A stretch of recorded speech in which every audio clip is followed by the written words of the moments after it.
Bienvenue à toi sur cette nouvelle vidéo. Aujourd'hui, je vais te présenter un petit peu tout le matériel que j'utilise en tant qu'analyste vidéo indépendant. Alors, c'est beaucoup de matériel que j'ai acquis depuis des années. Il faut pas non plus que tu te sentes obligé d'avoir tout ça, mais l'idée, c'est plutôt de pouvoir te donner des billes et des pistes d'idées sur du matériel qui, moi, m'a aidé à me perfectionner, à progresser et surtout à vraiment gagner du temps. Donc, la vidéo va se décomposer en plusieurs parties.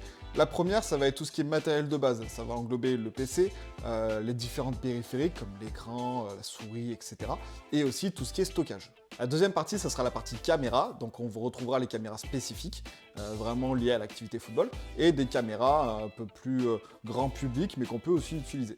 La troisième partie, ce sera toute la partie trépied. La quatrième, ce sera la partie projecteur, donc ce que j'utilise pour pouvoir projeter les séances vidéo. Et la cinquième, on finira par tous les logiciels que j'utilise en tant qu'analyste vidéo indépendant. Avant d'attaquer la vidéo, je me présente très rapidement, je m'appelle Dylan, et sur cette chaîne, je vais un petit peu documenter tout ce que je fais en tant qu'analyste vidéo indépendant. Donc si jamais c'est des choses qui t'intéressent, si tu es passionné par le football, par les métiers du football, eh bien écoute, n'hésite pas à liker, à t'abonner et à me suivre dans tout ce que je vais pouvoir te présenter si jamais tu t'y retrouves.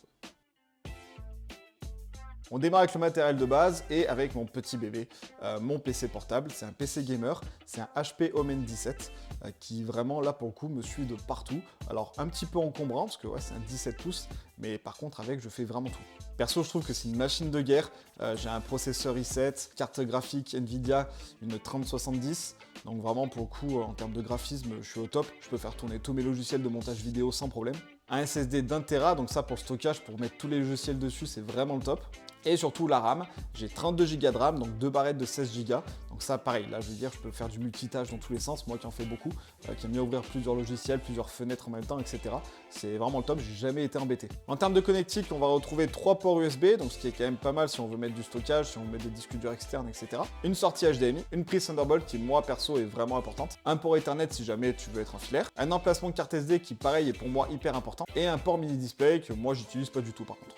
Pour la souris, c'est une souris de chez Razer, la Naga Trinity, donc vraiment elle est exceptionnelle. J'ai pris cette souris parce qu'en fait tu as la possibilité d'avoir plein de boutons programmables, tu en as 12 sur le côté. Donc moi en fait j'ai créé mes propres raccourcis sur la souris, ce qui me permet de gagner un temps monstrueux. Je te passe tous les détails en termes de DPI, vitesse de souris, machin, etc. C'est plutôt quali, hein, c'est une souris gaming, donc je te laisse imaginer. Mais par contre le côté bouton programmable, ça c'est vraiment top quand tu veux faire de l'analyse. J'utilise même moi pour mes raccourcis clavier classiques comme copier, coller, couper, etc. Et du coup j'utilise plus que ça. Ensuite pour ce qui est de l'écran, ça c'est pareil, ça m'a fait gagner un temps de fou. J'ai un écran incurvé que j'utilise aussi à côté de mon PC. Donc ça me permet de pouvoir avoir un double écran tout simplement. Et le fait que cet écran soit incurvé, que ce soit un grand écran, en fait c'est comme si j'en avais trois. Mon écran PC classique de mon PC portable et ce grand écran qui est en fait un double écran en un. Donc là pour le coup pareil, j'ai gagné un temps monstrueux, ça me permet de faire du multitâche, ça me permet de faire tout un tas de choses et surtout c'est beaucoup plus agréable en termes d'ergonomie de travail, c'est vraiment génial. Dernier périphérique qui a vraiment littéralement changé ma productivité, c'est le Gamerpad de chez Razer aussi, le Tartarus V2. Donc lui pareil, c'est en fait un petit pad sur lequel tu vas pouvoir programmer des boutons et en fait moi tout mon séquençage se fait grâce à ce pad gamer. Donc en gros, chaque bouton est attribué à une action, est attribué à un bouton de mon panneau de séquençage dans mon logiciel de séquençage. Donc du coup, j'ai plus besoin d'avoir de raccourcis clavier, etc. Tout se fait à côté. C'est quand même beaucoup plus ergonomique aussi. Ça me permet d'avoir d'un côté la main sur mon gamerpad, de l'autre ma souris, et du coup, je jongle comme ça. Ensuite, on va passer à la partie stockage. Donc là, j'utilise différentes choses. La première, c'est un disque dur externe, tu vois, de 2 Go. Pas du tout, pas 2 gigas, n'importe quoi.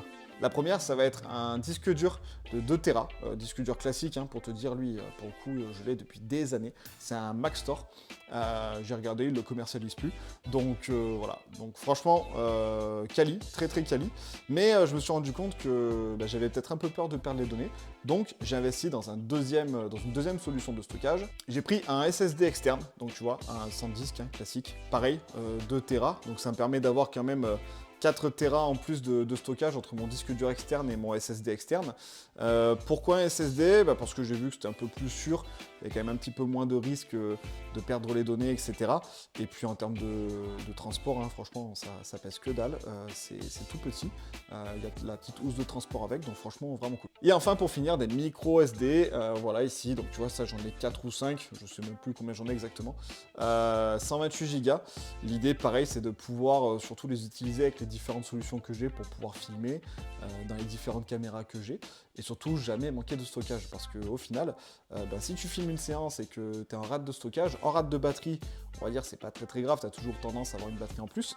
Mais en rate de stockage, voilà, c'est quand même un peu chiant.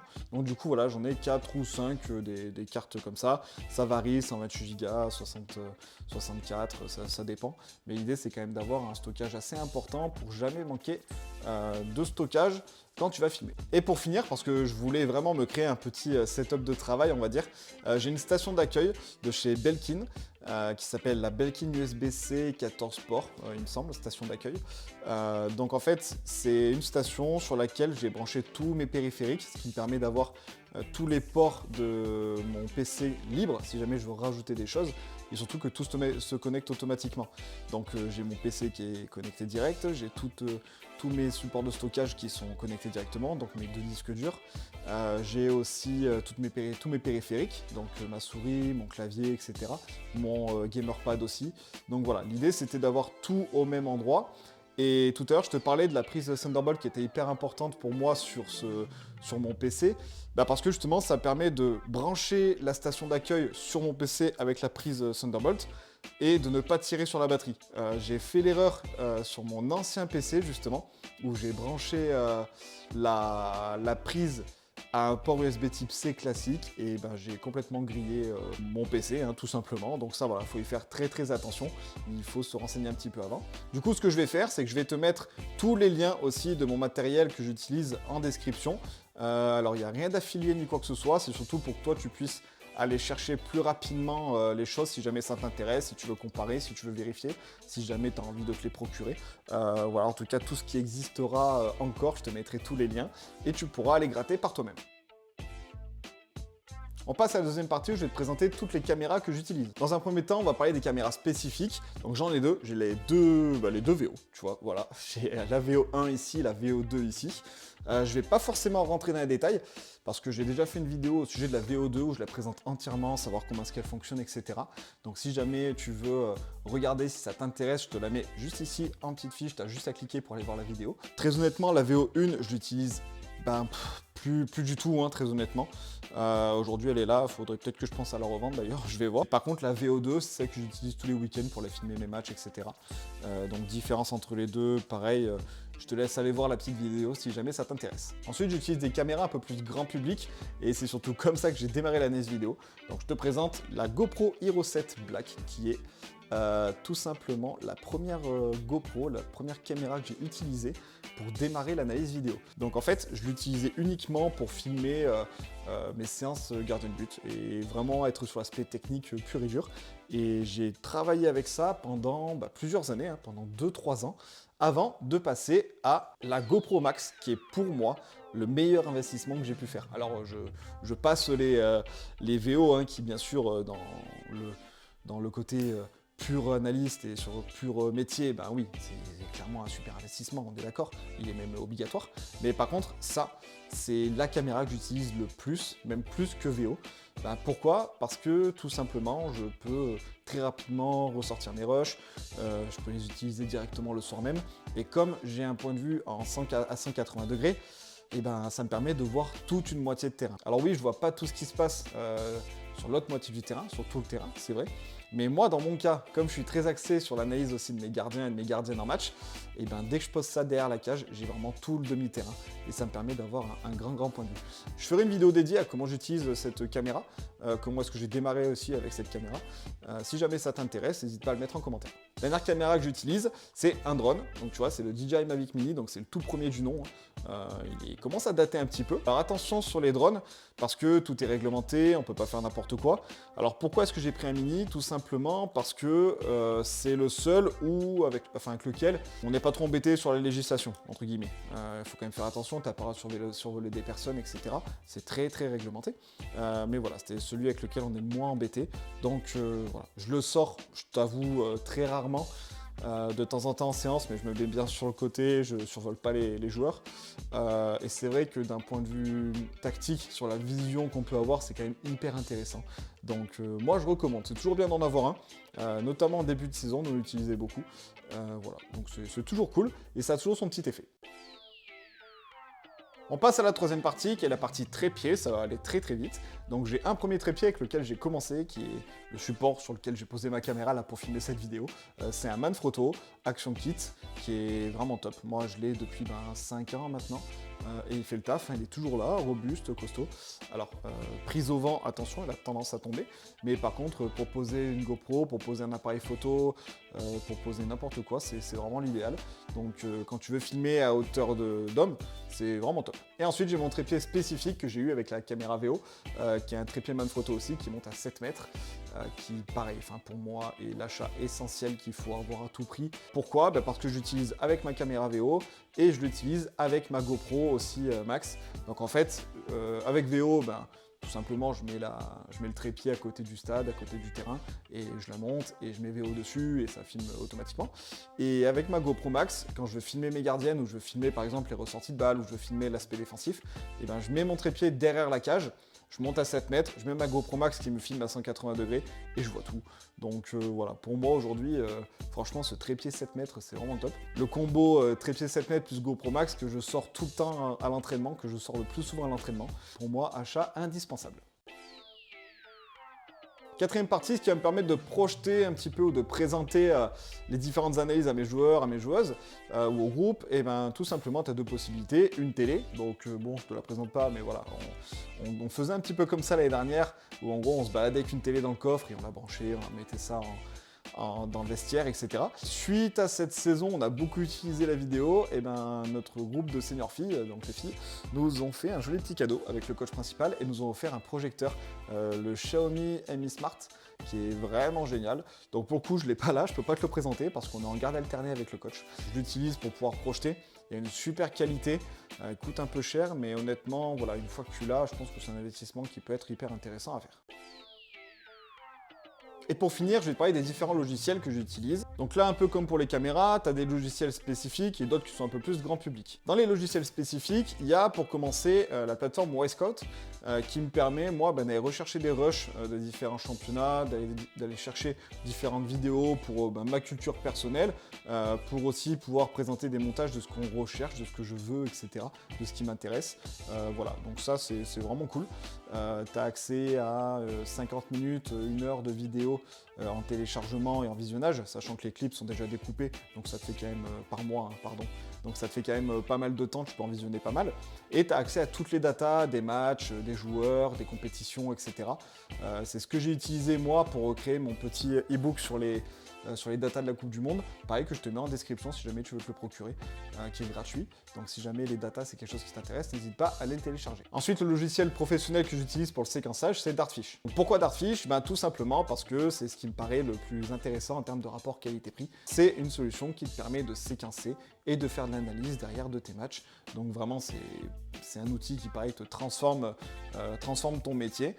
Même si au départ, moi, j'ai commencé sans rien, hein, j'ai commencé avec des logiciels classiques. Mais à un moment donné, voilà, quand tu veux pousser le truc un peu plus loin, tu es obligé de te professionnaliser. Et du coup, j'utilise Dartfish. Donc j'utilise la version Live S Soccer. Il y en a plein de différentes qui, moi, aujourd'hui, me satisfait. Il me manque un petit quelque chose, mais j'attends un petit peu pour passer sur la version Pro qui propose de l'analyse 3D parce qu'elle est, voilà, elle est un peu plus chère, mais qui, pour moi, voilà, je pense y arriver assez rapidement à l'utiliser pleinement. Parce que, encore une fois, c'est pour moi le meilleur rapport qualité-prix aujourd'hui quand on se lance en tout cas.